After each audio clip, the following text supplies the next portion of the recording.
Kombat? Mortal Kombat! Dun, dun, dun, dun, dun, dun, dun, dun. This came out yesterday on HBO Max and in theaters, directed by Simon McQuoid. I think that's how you say his last name. The classic video game that had a couple of different adaptations has a new one, and this one was super gory. Ryan, where do you want to start with Mortal Kombat? I was gonna say I fucking love this movie. Yeah, this is just a love fest today. Like This is something you love so much. You're about to go see it again tonight. I am going to go see it again tonight, and I am very excited. This just absolutely killed. Does it have some very loose plot holes and some wooden acting, some not great acting at times? Hell yeah, but Very that's much so. not what you're there for. No, I want to actually ask you something because I'm not sure if I'm just being silly about this or this is actually has some truth to it.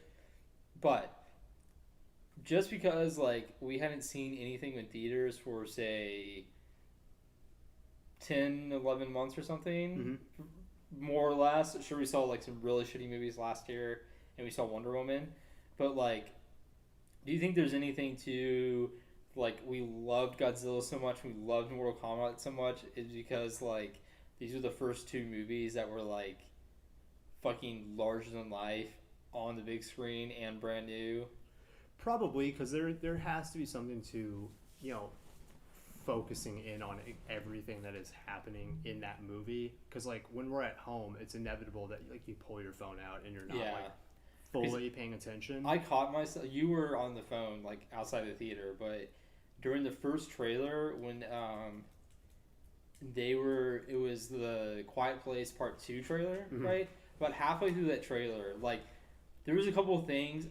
I felt like I was on the fucking movie ride at MGM Studios in Disney. I caught myself and I was like, I am so fucking happy to be in this huge goddamn XD theater. I love this so much. I love everything that is happening right now. Yeah, and I was like, am I just caught up in the romance and glamour of the big screen right now? That's why we're loving everything.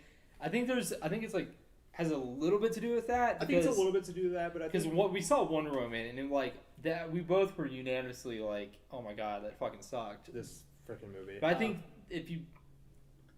I think Godzilla and this were just actually really, really well done. And this and the thing, it's about both of these movies. You go into these movies expecting only a handful of things, and you kind of toss away all the other stuff, and it's okay, if you deliver on these things, it's gonna go really well, and you're going to do a great job. With Godzilla vs. Kong, I just want to see a couple monsters beat the crap out of each other and have some wild fights in the middle of the city. We got that. Right. With Mortal Kombat, I want to see some great fight sequences that do not look like they're heavily CGI'd or just heavily cut together. I want to see seamless, great fight scenes with a lot of blood and a lot of gore and some crazy finishers, and that's what we got in this. Yes. They when you watch some of the interviews with the director, he talks about that. We wanted to do a really good action movie, and they did. They killed it. Well, it really, shows it's a testament to the fact that basically all the characters were stunt actors. They didn't get a bunch of actors of big name actors and then try to teach them all the stunts and all of the choreography almost. Choreography and god damn it, mortal fatalities? No, fuck me. What are combat sports? They're martial arts. Teach a bunch of actors martial arts. You had stunt people who were fucking amazing. They could do the stunts. They could do everything that was required of them other than throwing daggers at each other. But right. So the action and the choreography and all the fight scenes were fucking amazing. But the story is actually super cool too, where the opening scene is in 1600s Japan. And yeah. Sub-Zero has come to kill Scorpion. They're not at all those characters yet. They're just like two warring factions in like, you know, feudal Japan. And Sub-Zero kills Scorpion, but Scorpion, like, you know, somehow saves one of his children, and that lineage eventually leads to the character Cole Young. Yeah. Like, who's not in the video games at all. Like, he was created for this movie, which, right. like, I was kind of worried that, like, that character would kind of take away from things, but he really doesn't. Like, not at all. And so his acting is not great half the time, but, like, his fight scenes are freaking sick. Yeah. Especially, like, when he gets his suit.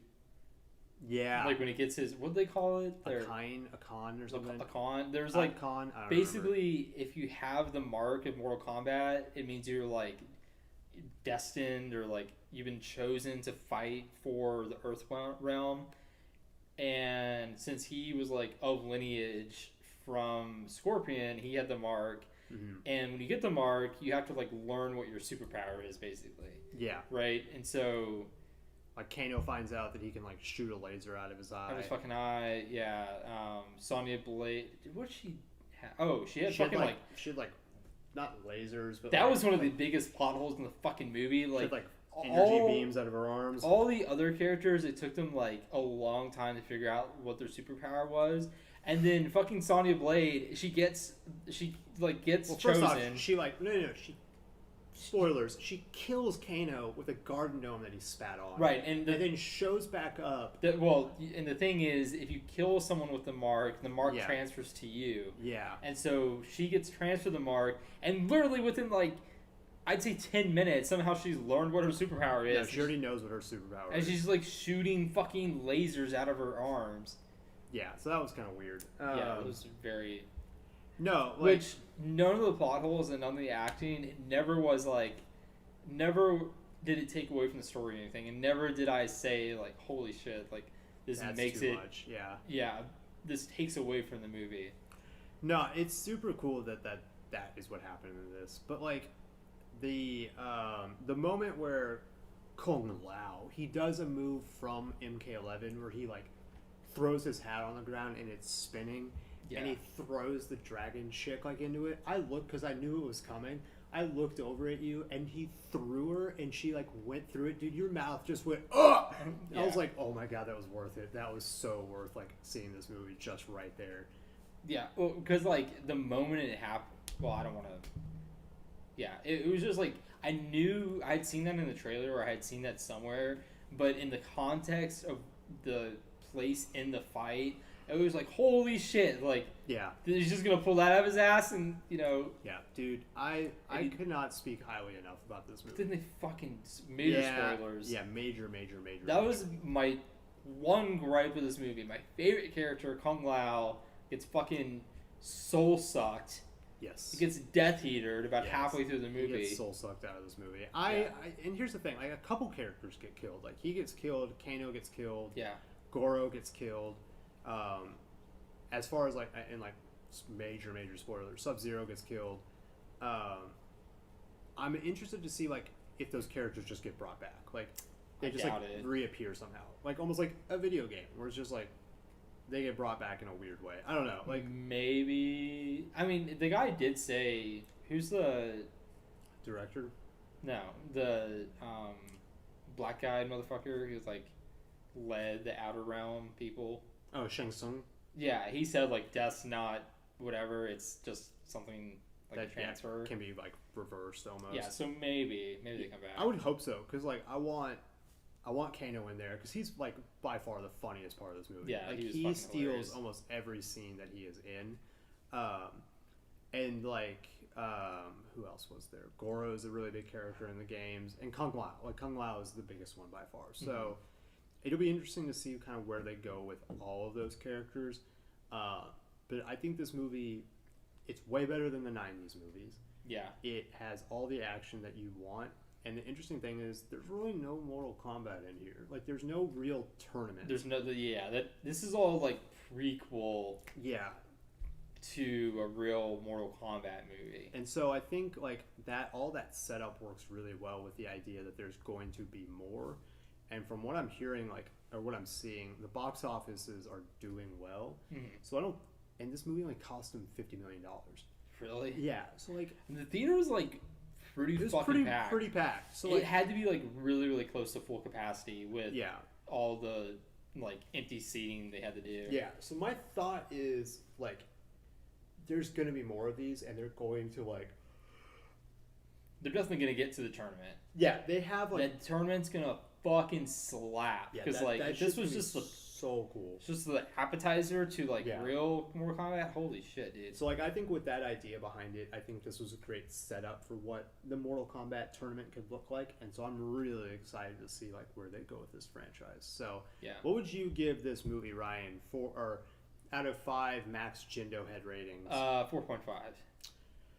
4.5. Wow. Okay. Yeah, I fucking love this movie, dude. I was gonna say 4.25 because I love the shit out of this movie.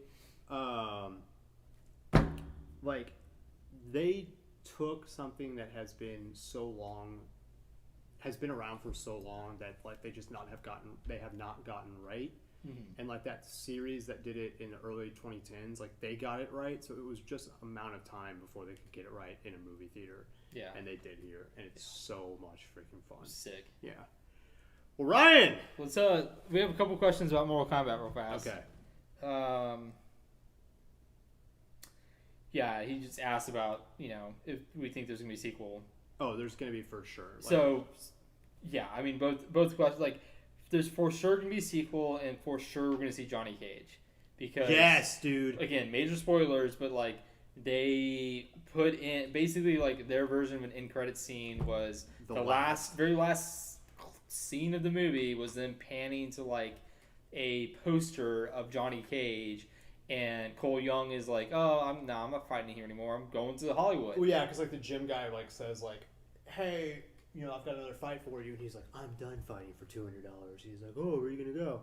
And as soon as he said, I'm going to Hollywood, I was like, oh my god, they're gonna get freaking Johnny Cage into this movie. Like, let's freaking go. And then it pans over the poster, and I was like, yes, like let's go. So I cannot wait. To be sick. I'm going to be really interested to see who they get to play Johnny Cage.